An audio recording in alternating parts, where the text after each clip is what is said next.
পেছনে, অন্যায় অসত্যের বিরুদ্ধে সংগ্রাম করতে গিয়ে যারা রক্ত দিয়েছে, জুলুমের বিরুদ্ধে যারা জীবন দিয়েছে, তুমি তাদের শাহাদাতকে মঞ্জুর করো।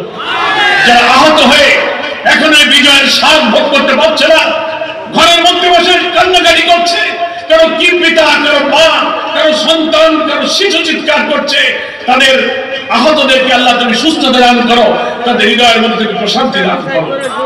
সংগ্রামী নেত্রকোনাবাসী, আমরা তাই বলছিলাম এই গণ অভ্যুত্থানের মধ্য দিয়ে আমরা যে নতুন বাংলাদেশ পেয়েছি, যে বাংলাদেশে আমাদের ভোটাধিকার এক সময় ছিল না, গণতান্ত্রিক অধিকার ছিল না, ইসলামী মূল্যবোধ আমরা নিজেরা রক্ষা করতে পারিনি,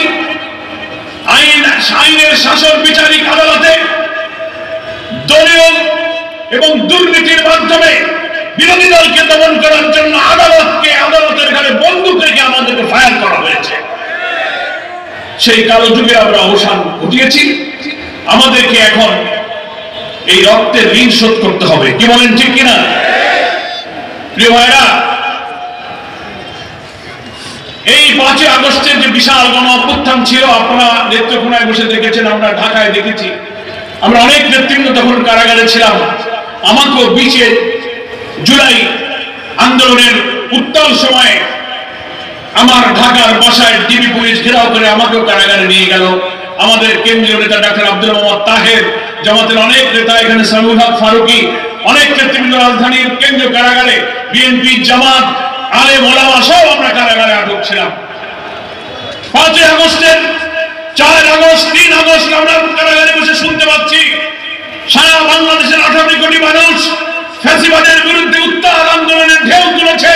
আগুন জ্বলছে রাজধানী ঢাকা সহ শহরে, নগরে, গ্রামে, বন্দরে হাসিনার বিরুদ্ধে উত্তাল আন্দোলন শুরু হয়েছে। আমরা কারাগারে বসে টেলিভিশনের পাশে 5 তারিখ সকালে শুনতে পেলাম কিছুক্ষণের মধ্যেই সেনা প্রধান ভাষণ দেবেন। আমরা অপেক্ষা করতে থাকলাম। 12টা, 1টা, 2টা দেরি হয়, সব কথা জেল থেকে বুঝতে পারি না। কিছুক্ষণের মধ্যে টেলিভিশনের স্ক্রলে লেখা যাচ্ছে কিছুক্ষণ আগে ঢাকার গণভবন থেকে শেখ হাসিনা এবং তার বোন রেহানা হেলিকপ্টারে করে ভারতে পালিয়ে গেছে। আল্লাহ, আলহামদুলিল্লাহ, আমরা আল্লাহর শুকরিয়া আদায় করলাম। কারাবন্দী নির্যাতিত প্রায় 10,000 কারাবন্দী ঢাকার কেন্দ্রীয় কারাগারে আল্লাহর সামনে শুকরিয়ায় আমরা সেজদায় পড়ে গেলাম, একে অপরকে জড়িয়ে ধরে আমরা অস্ত্রসিক্ত হলাম। শেখ হাসিনা মনে করেছিল যে আমি যা বলবো আমার কথায় দেশ চলবে, অন্য কোন দল মত চলবে না। আওয়ামী লীগ, শেখ পরিবার তার দলের কর্তৃত্বে ব্যবসা বাণিজ্য, রাজনীতি, দল, নির্বাচন, ভোট, লেখাপড়া, অধিকার সবকিছু তার হাতের মুঠোয় কর্তৃত্ব করতে চেয়েছে। 15টা বছর দেশের বিএনপি, জামাত, ইসলামী অন্যান্য আন্দোলন সহ সবাই আমরা আন্দোলন করেছি ভোটাধিকারের জন্য। কোন দাবি মানে নাই। গুলি করেছে, জেলে দিয়েছে, কারফিউ দিয়েছে, মিটিং ভেঙেছে, মিছিল ভেঙেছে, অফিস বন্ধ করেছে।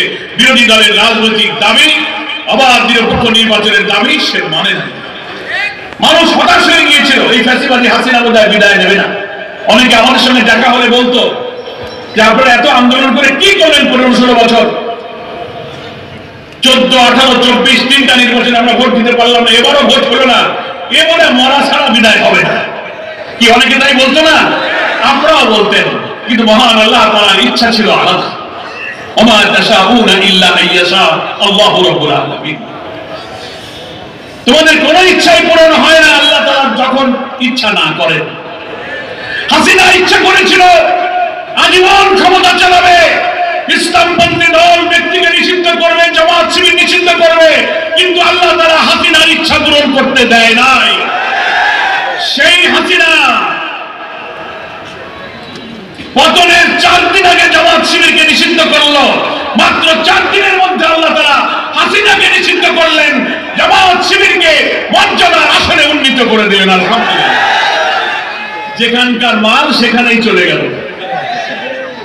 কোন জায়গার মাল? দিল্লির মাল দিল্লি চলে গেল। ওখানে গিয়ে উনি শান্তিতে আছে?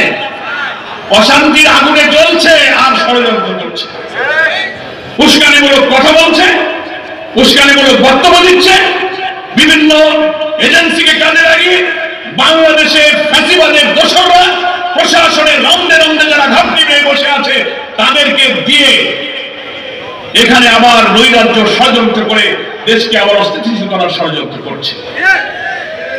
বাংলাদেশের মানুষ এই পতিত ফ্যাসিস্ট হাসিনার এইসব ষড়যন্ত্র সম্পর্কে ওয়াকিফাল আছে, কি বলেন ঠিক কিনা? আমরা কোন ষড়যন্ত্রকে কাজে লাগাতে দেব না।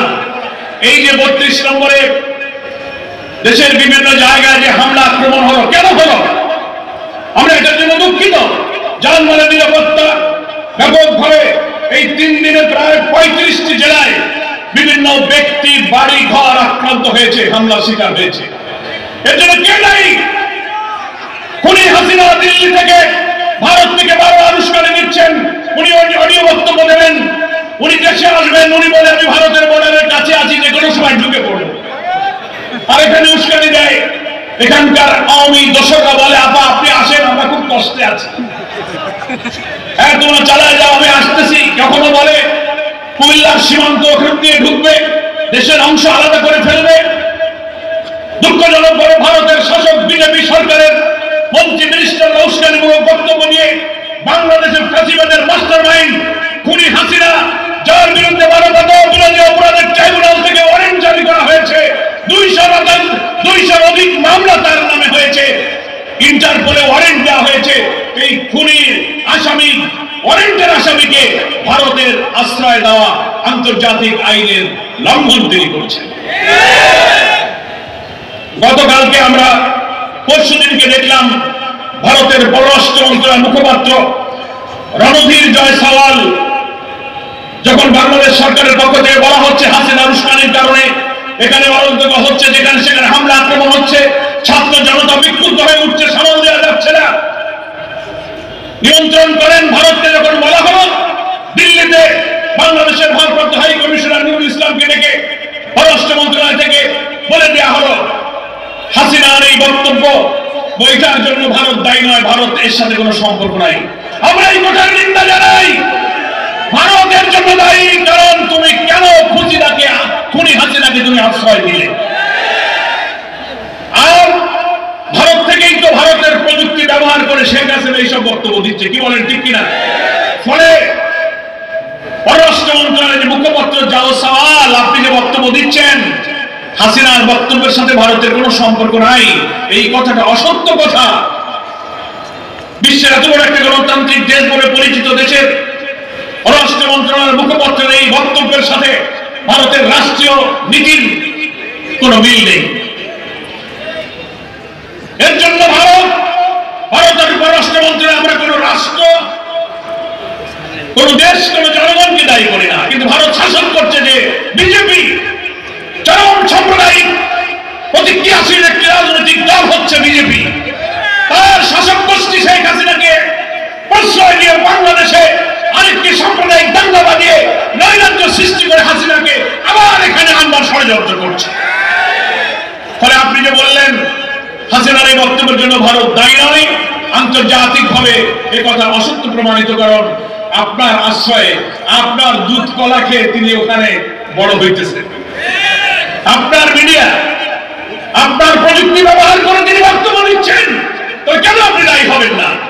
আপনি এই কথা প্রত্যাহার করবেন এবং ওখানে বসে আমাদের অখণ্ডতা, আমাদের রাজনৈতিক স্থিতিশীলতা, আমাদের অভ্যন্তরীণ রাজনীতি সম্পর্কে একজন খুনের মাস্টারমাইন্ড, মানবতা বিরোধী অপরাধ ট্রাইব্যুনাল থেকে যার বিরুদ্ধে ইন্টারপোলে ওয়ারেন্ট জারি করা হয়েছে, এমন একজন অপরাধীকে আপনি আশ্রয় দিয়ে দেশকে ওই নৈরাজ্যকার করার কাজে আপনি তাকে সাহায্য করতে পারেন না।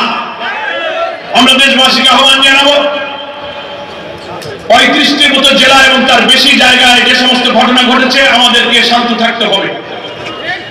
এটা জানি 5 তারিখে সারা দেশে উত্তাল যে আন্দোলন হয়েছিল, 15 বছরের রাজনৈতিক নিপীড়ন, অর্থনৈতিক শোষণ, ধর্মীয় মূল্যবোধ উপরে আঘাত, মানুষের ন্যায় বিচার উপরে আঘাত, শোষণ, জুলুম, অন্নহীন, বস্ত্রহীন নিরন্ন মানুষের যে আহাজারি, সেই ক্ষোভের একটা আউটবাস, একটা গণবিস্ফোরণের মধ্য দিয়ে 5 তারিখে হাসিনার বিদায় নিয়েছে।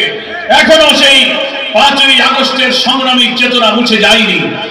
তরুণ ছাত্ররা যখনই হাসিনার উস্কানি পায়, যখনই আওয়ামী ফ্যাসিবাদের দ্বন্দ্ব পায়, প্রশাসনে যখন তাদের নৈরাজ্যের ইঙ্গিত পায়, তখন তারা হয়তো একটু বিক্ষুব্ধ হয়ে ওঠে। কিন্তু আমরা মনে করি সেই 5ই আগস্টের বিপ্লবের 6 মাস পর এখন আমাদেরকে ধৈর্যের পরিচয় দিতে হবে। কি বলেন, ঠিক কিনা? সাধারণ মানুষের বাড়ি ঘরে কোন স্থাপনার উপরে আঘাত করা, রাজনীতি দিয়ে আমাদের মোকাবেলা করতে হবে। যা কিছু ঘটেছে, দল মতের ঊর্ধ্বে বিক্ষুব্ধ ছাত্র সমাজ হয়তো গণবিস্ফোরণের এই ক্ষোভের জায়গা থেকে তাদের বহিঃপ্রকাশ ঘটিয়েছে। আমরা বলবো, আপনারা শান্ত হন। দেশের আইন শৃঙ্খলা পরিস্থিতি, জনগণের জান মালের নিরাপত্তা, এগুলো দেওয়ার দায়িত্ব নাগরিক হিসেবে আমাদের সবার। কি বলেন, ঠিক কিনা? ব্যাপকভাবে যেসব ঘটনা ঘটেছে এটা অনাকাঙ্ক্ষিত, অনভিপ্রেত। সরকারের উচিত এই পরিস্থিতিকে শান্ত করে জানমালের নিরাপত্তা দিয়ে জননিরাপত্তা নিশ্চিত করে দেশে শান্তিপূর্ণ পরিবেশ ফিরিয়ে আনা। বরং আমাদের এইসব বিশৃঙ্খলা সৃষ্টিকারী তৎপরতা থেকে বিরত থেকে আমাদের নজর দেওয়া উচিত। যে খুনির উস্কানিতে বাংলাদেশ এখন অস্থির হয়ে উঠছে, ওই খুনির মাস্টারমাইন্ড সহ এই 15 বছরে যারা লুটপাট করেছে, খুন করেছে, গুম করেছে, দুর্নীতি করেছে, চুরি করে পালিয়ে গিয়েছে, ট্রাইব্যুনালে তাদের বিচারের দাবিতে মুখর হওয়া উচিত। আমরা বলি, নির্বাচন তো দিতে হবে, কিন্তু নির্বাচনের আগে নিরপেক্ষ, অবাধ, একটা ক্রেডিবল, একটা পার্টিসিপেটরি, একটা গ্রহণযোগ্য নির্বাচনের জন্য নিরপেক্ষ যে প্রশাসন প্রয়োজন। 15 বছর ধরে প্রশাসনে যে জঞ্জাল জমে আছে, দলবাজ, দুর্নীতিবাজ, এইসব দোষরদেরকে ঝেঁটিয়ে প্রশাসনকে পরিচ্ছন্ন পরিষ্কার করতে হবে। এরা ক্ষমতায় থাকিয়ে নির্বাচন নিরপেক্ষ হবে না। হবে?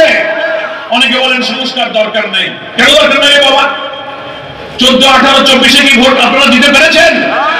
সকালে ভোট দিতে রওনা দিয়েছেন, কিছু দূর গেলে আপনি দেখছেন কি আওয়ামী লীগ, যুবলীগ, ছাত্রলীগ, পুলিশ লীগ সব বাধা দিয়ে বলে ভোট হয়ে গেছে, বাড়ি চলে যান। এই ভোট বাংলার মানুষ আর হতে দেবে না। নির্বাচনের প্রক্রিয়ার সাথে সম্পৃক্ত police administration, civil administration, judiciary, সাংবিধানিক কিছু বিধিবিধান, এই সব রাষ্ট্রের কিছু অর্গান যা নির্বাচনী প্রক্রিয়ার সাথে ইনভলভ, এই সব ন্যূনতম সংস্কার আগে করতে হবে, পরিবর্তন করতে হবে, তাহলেই নিরপেক্ষ নির্বাচন হবে। আর নির্বাচনের আগে মানবতা বিরোধী অপরাধে এইসব আওয়ামী ফ্যাসিবাদী খুনি হত্যাকারীদের বিচার ট্রাইব্যুনালে দৃশ্যমান হতে হবে, তারপর নির্বাচন হবে। আমার প্রিয় নেত্রকোনাবাসী, তাই অরাজকতার পথ ছেড়ে একটি শান্তিপূর্ণ স্থিতিশীল পরিবেশের দিকে আমাদের সকলকে ফিরে আসার জন্য চেষ্টা করতে হবে। আমরা সেই জনগণের মাঝে, জনগণকে নিয়ে শহীদদের রক্তের ঋণ দায় শোধ করার জন্য নতুন বাংলাদেশ বিনির্মাণের যে স্বপ্ন আমাদের শহীদরা দেখেছিল, আমাদের প্রিয় নেতা বাংলাদেশ জামাত ইসলামীর আমির, যিনি বাংলাদেশের রাজনীতিতে সবচেয়ে আলোচিত, সবচেয়ে নন্দিত মানবিক নেতা ডাক্তার শফিকুর রহমান, বাংলাদেশের 18 কোটি মানুষ যাকে এক নজর দেখার জন্য, যার মুখের কথা শোনার জন্য যেখানে তিনি যাচ্ছেন লক্ষ লক্ষ মানুষ তার কাছে এসে ঝাঁপিয়ে পড়ছে তার বক্তব্য শোনার জন্য। তিনি জাতীয় ঐক্যের ডাক দিয়েছেন। তিনি বলেছেন, ফ্যাসিবাদের রাজনৈতিক মৃত্যু নিশ্চিত করতে গেলে আমরা যারা ফ্যাসিবাদ বিরোধী আন্দোলনের রাজপথে ছিলাম, তাদের মধ্যে কমন ইস্যুগুলোতে একটি জাতীয় ঐক্য তৈরি করে আবার নির্বাচনের লক্ষ্যে এই অন্তর্বর্তীকালীন এই রাজনৈতিক সরকারকে সহযোগিতা করে আমাদের একটা জাতীয় ঐক্যের পরিবেশ তৈরি করতে হবে। এখানে ফ্যাসিবাদের দোসর কারা, তাদের আচরণ, তাদের কথাবার্তা থেকে কিন্তু টের পাওয়া যায়। প্রশাসনে আমরা যখন যাই, সচিবালয়ে ডিসি, এসপি, ইউনো, থানার ওসি, এসআই, প্রশাসনে গেলেই তাদের আচরণে বোঝা যায় অনেকের কথার মধ্য দিয়ে ফ্যাসিবাদের গন্ধ আসে। এখন এই প্রশাসনের সব জায়গাগুলো পরিষ্কার করুন। যে আবার নিরপেক্ষ নির্বাচনের জন্য একসাগরে রক্ত গেল, হাজার হাজার জীবন গেল, 2 মাস 6 মাস আগে হলো কি পরে হলো, নির্বাচনের দিন আমাদের কাছে গুরুত্বপূর্ণ নয়, নির্বাচন নিরপেক্ষ হবে কিনা সেটাই হচ্ছে গুরুত্বপূর্ণ। আমরা যদি 15 বছর অপেক্ষা করতে পেরে থাকি, তো 2 মাস 6 মাস আগে হবে কি পরে হবে, প্রশাসনকে পরিচ্ছন্ন করে সংস্কার করবে, নির্বাচন করতে যেটুকু টাইম লাগবে, জামাত ইসলামী সেই সময় দিতে প্রস্তুত আছে। কখনোর পক্ষে নয়। কি বলেন ঠিক কিনা? আমরা ডক্টর প্রফেসর ইউনূস অন্তর্বর্তীকালীন সরকারের প্রধানকে বলতে চাই, আপনি এই নির্বাচনের জন্য যে সম্ভাব্য একটা ডেডলাইন আইডিয়া দিয়েছেন, একবার আপনি বলেছেন এই বছরের ডিসেম্বরের মধ্যে হতে পারে, আবার বলেছেন আগামী বছরের অর্ধাংশের মধ্যে হতে পারে। ঠিক আছে, আপনার দেওয়া এই ডেডলাইনের মধ্যে সংস্কার সম্পন্ন করুন, খুনিদের বিচার নিশ্চিত করুন, তারপর নির্বাচনের ডেডলাইন আপনি ঘোষণা করুন। সেই নির্বাচনে জামাত ইসলামী এই সরকারকে সহযোগিতা করবে। যদি অন্তর্বর্তীকালীন সরকারের একটি অবাধ, নিরপেক্ষ, গ্রহণযোগ্য, পার্টিসিপেটরি, ইনক্লুসিভ, ক্রেডিবল একটা ইলেকশনের পথে কেউ বাধা তৈরি করে নতুন নতুন উস্কানি দিয়ে দেশকে অস্থির করতে চায়, বুঝতে হবে এরা ইলেকশনকে বিলম্বিত করার চেষ্টা করছে। এরা আমাদের দেশপ্রেমিক ছাত্র জনতার রক্তের সাথে কিন্তু সম্মান দেখাচ্ছে না, এদের অসৎ উদ্দেশ্য। এই জন্য আমরা সরকারকে বলছি, জনগণ আপনার সঙ্গে আছে, দেশকে আপনি শান্ত রাখুন। আপনার উপদেষ্টা পরিষদে যারা আছে, আমরা জানি তারা জ্ঞানী, বুদ্ধিমান, রাজনীতি আপনারা করেন না, কিন্তু আপনাদের অনেক সিদ্ধান্ত, অনেক পলিসি রাজনীতিকে কিন্তু প্রভাবিত করে। এই দেশেরই মানুষ, এখানেই বড় হয়েছেন। এই স্বাধীনতা ৫৩ বছর ধরে কারা সরকার চালিয়েছে, দেশ চালিয়েছে, কাদের আচরণ কি, কাদের চরিত্র কি, কারা যোগ্য অযোগ্য, কারা দলবাজ, কারা দুর্নীতিবাজ, কারা চাঁদাবাজ, সকলকে আপনারা কিন্তু চেনেন। ফলে আপনি ভয় পাওয়ার কিছু নেই। একটা সুষ্ঠু নির্বাচনের জন্য আপনি সামনের দিকে এগিয়ে আসবেন এবং জামাত ইসলামের সংগ্রামে আমির বাংলাদেশে একটি নতুন বাংলাদেশ, একটি স্বপ্নের বাংলাদেশ, যে বাংলাদেশের জন্য আমাদের ছেলেরা রক্ত দিয়েছে, সেই নতুন বাংলাদেশ গড়ার যে ডাক দিয়েছে, সেই বাংলাদেশ গড়ার জন্য নেত্রকোনাবাসীকে এগিয়ে আসতে হবে। আপনারা কি সবাই প্রস্তুত আছেন?